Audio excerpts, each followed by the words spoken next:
All right, ladies and gentlemen, we are back with another one here today on the EMillio EgBar show, and I'm delighted to have this next guest come in and join us because we got a real industry professional, a real industry producer coming your way, and it's not too often that we get a lot of these, interviews or have guests that are actual producers that work within the business. So here today, man, I'm definitely delighted to have our next guest as we welcome to the show, Mr. Chuck Platinum. Yo, Chuck, what's good, my brother? How are you? Hey, I'm wonderful, my brother. How you doing today, man? Oh man, I'm doing wonderful, man. Thank you, man. I do appreciate you for taking the time out to join us here today. And I know all the people out there, especially the producers that watch this show, is definitely interested in this conversation, man. So with that being said, I normally like to give this part of the conversation to our guests to, kind of give the audience a little bit of a backstory about themselves, man. So if you would, man, the floor is all yours, my brother. Take it away. A- Absolutely, bro. And definitely, first of all, man, I appreciate your platform and taking the time out to interview me today, man. Chuck Platinum started out in the late 70s. I was pretty much born into music. My father's a DJ. He's been DJing since the early 70s, about, oh man, 50 something years now. Still active, even almost 69 years old. My pops is still active, still out there doing his thing. And basically, just coming up watching him, I just got hit by the DJ bug, Mm-hmm. and, when I was 12, he, decided, well, what happened was I used to go out to his house in Brooklyn on Mm-hmm. Saturday mornings, and I used to take the train all the way from the Bronx to Brooklyn. And I used to mess around on the turntables, and my dad, he worked third shift, so he would be asleep by the time that I got over there, and I Mm-hmm. would just turn on the equipment, or I asked him to turn on the equipment for me. And he turned it on one day, and I did a mix with Jade, Don't Walk Away, and Positive K, I Mm-hmm. Got a Man. And he loved it, and he jumped out of his sleep, and had me on the turntables with two records for 6 hours straight, learning how to blend. And then I took it from there, man. I learned how to rap, DJ, and produce in a 3 year span. So when I was about 12, I learned how to DJ. When I was 13, I was with my rap partner, and he that's a whole nother story right there. But just to briefly get into that, I met my rap partner back in '89. We was seeing the same little girl or whatever, and instead of fighting, we became friends. Mm-hmm. You know what I'm saying? So his uncle, God bless his soul, which actually he taught me how to produce as well. Saw something in us, and we started performing and doing shows and stuff in '92, and then '93 I started producing. So that's where the career left, from the early beginning started, and then we was in the group. We still in the group now, but around 2099 I went solo, started doing my own thing, and from there, that's when my production started taking off. And I worked with different people in the game: Neo, Midi Mafia, DITC, A&R, AG's Taste of Ambrosia Project. Mm-hmm.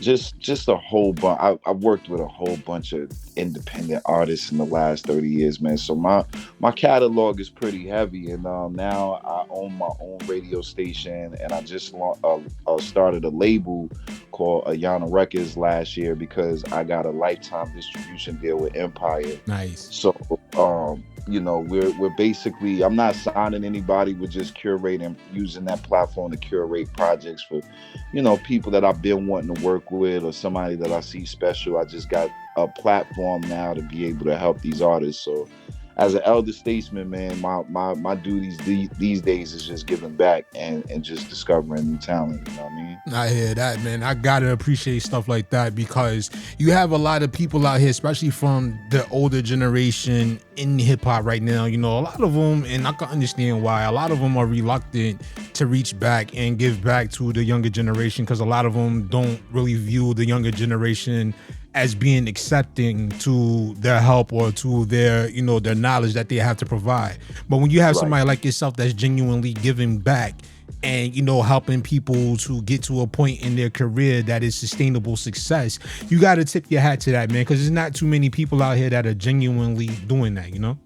That's right, and it's true. I mean, the thing is that with me, I remember being young, and we was lucky that I left that part out too. We was on Showtime at the Apollo 2 when we was Hmm. 16. So from there, that's where like my career really started taking off, because we was on national TV. Hmm. So I get it, man. And coming from the Bronx, and growing up back in the 90s, there wasn't really a lot of opportunities for help. Like, you had to literally get discovered. So now that the platforms is open, a lot of these kids today have knowledge as well. So Hmm. you learn from them, they learn from me. And I've always been somebody, even when I was a kid working in the Boys and Girls Club, Hmm. I always had my myself tapped into the youth. You know what I'm saying? So it keeps me young, man. I got my young boys around me, man. Yo, what's up, man? You know what I'm saying? And I love it, man. I love being these days, man. Yeah, I mean, I'm not that old, but I'm not that young myself. I'm 40 years old. I don't mind putting my age out there for everybody, but I'm still kind of in the space where I'm kind of like in between, where I can relate with the older generation, but I can kind of like kind of connect with the younger guys out here. So like it's cool to see that, and not always try to encourage that bridging of the gap. Because I feel as though like the younger generation got a lot that they can bring to the older generation, and vice versa. Yes, indeed. You're absolutely right. And I'm the same way with my age, man, because I'm grateful to make it out, man. I'll be 47 this year. Hey, So we God around, bless. yeah, man, we around the same age, age frame. So it's the same thing, man. Like, some of my friends is grandmothers, some of my friends is new parents, Right. That's a fact, man. And speaking about the whole creativity thing, man, one thing I want to definitely make sure we get into is your new release that you just put out, Beats in the Attic Volume 2. We Yeah. mentioned, that you are a producer. For all of y'all out there who may have missed it at the beginning, but we are rocking here with Chuck Platinum on the EmillioEgBar show. Yes, And sir. you have this release now that is out right here. So like, let's go into this, man. Like, tell us about this. Yes, so the Beats in the Attic series, I started last year, with Volume One. I released Volume One last April. Basically, what I wanted to do, I always wanted to do a beat tape. I've listened to beat tapes for years and years, and I say, you know what, as a producer, I want to be able to do my own beat tapes, but I wanted to do it like where I could be able to use samples and clear them and actually make like a nice revenue stream, but give people some dope music. So what I did was, my studio is actually in my attic. Mm-hmm. So I said, yo, this would be a dope title, man. Beats in the Attic. So I planned on doing well, that's still a plan. I plan on doing a series of 10. Mm-hmm. And then that series will be done. So we're up to volume 2 now. Volume 3 will be out sometime in the summer. And it was a idea where I'm doing these exclusively with, shout out to TrackLib.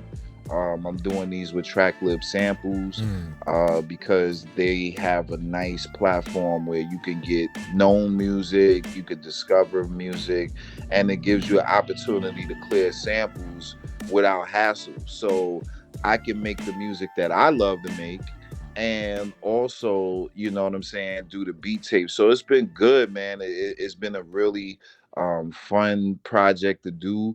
And it brings me revenue stream. It brings the artists that I sample revenue streams on all of these platforms.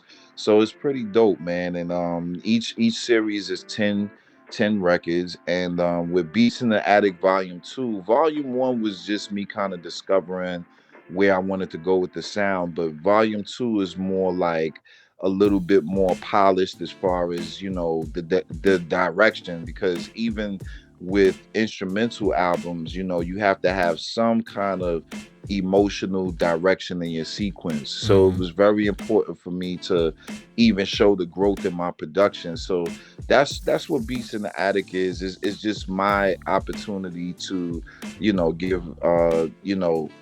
give some dope sounds and instrumentals, because I got a lot of albums where I did rapping Mm-hmm. with my production, but I just wanted to showcase my work as a producer. And it's been dope, man. Like, shout out to my brother Well Made Choice of BACG. My boy just did. He's actually still doing it. I think he got 3 days left. Mm-hmm. But he's actually been jumping on IG and doing like some freestyles and written verses to the beats. So it's been giving it some light as well. So it's good, man. It's I'm glad that artists are tapping in. I'm glad it's beats that they want to rap over to or sing over and things like that. And it's just a dope ass project, man. I'm not even gonna hold you. It's one of those projects that I would personally make like an album off of it and stuff. And that's what I wanted to do. I wanted to create an album that sounded like a rapper was on it without a rapper or a singer being on it. Sort of like Andre 3000 without the flute. Right. See, you got it, my brother. You got it. Are we here? We here. That's exactly right. Nah, man. But that's what's up, though. I definitely appreciate something like that, man. Because I listen, and we had the discussion about the production right now and the way it's going. But I do really feel, especially being in this space and getting the opportunity to hear so much of what people are putting out right now, that the music is pretty good. You know what I'm saying? Like, you listen to the production, and being that resources is so much more easier to acquire these days. You got people that's going out there now and they just doing it themselves and not worried about all these other things. So I've been hearing a lot of incredible music. So when you got people out there that they're not musically inclined to be able to put beats together or whatnot, and then you have a producer like yourself that's giving something for you to create and be creative with, I always respect that, man. So thank you. Oh yeah, of course, man. That's what it's all for, man. And the dope part about it is that it's a situation where those beats are open as well. So if an artist hears a beat and you like, yo, Chuck, man, yeah, I want to use that. All right, bro. Like, hey, this is the price. This is how we go about using it. You know what I'm saying? And it gives them an opportunity to work with me as well. So it's a win-win for everybody that's involved. Mm-hmm. So Yes, now, last question I want to ask you, of and course. before we get ready to wrap everything up, I want to know, for the people out there that's listening right now, and when it's all said and done for you, we mentioned the fact, about making the exit and all that stuff. So when it's all said and done for you, man, what do you want the people to look back and remember you for? Like, what do you want people to think of when they think of the name Chuck Platinum? Man, when they think of the name Chuck Platinum, man, I Chuck Platinum is aligned with resilience, man. I want people to say, like, listen, man, this guy right here, man, he didn't stop, he didn't give up, he kept going, and he gave us a blueprint to follow, man. That's so important, is the legacy part of it. You know what I'm saying? Like, the Mm-hmm. legacy for my I would say my kids, yes, but more or less my grandchildren, when they enter this world one day. You know what I'm saying? It's to be like, damn, my granddad, he did all of this for us, and we have something that we can do ourselves, or we could continue the legacy on. So I just want my name to be attached with resilience and just not giving up, man, because that's what it's all about, is the journey. At the end of the day, it's not about the destination, because we don't know what that destination is. Mm-hmm. So it's all about me. With me is the journey, man. So that's what I want people to remember me by. Mm, strong answer, and I like that answer right there, man. For people out there that want to get in contact with you, that want to invite you onto their show, and want to reach out to you, to hear your radio show and hear your station and all that good stuff, how can they make that possible, man? Absolutely. So, you can start off with, if you want to get on all the social media platforms, man, all you got to do is just Google me, man. You Google Chuck Platinum, you'll get all the videos, the music, everything. And, just when, on any platform, whether it's Facebook, whether it's IG, everything is always open for me to, reach out. I check all my messages, even the ones that people may not know, and you gotta kind of look. So you could just DM me, hit me up.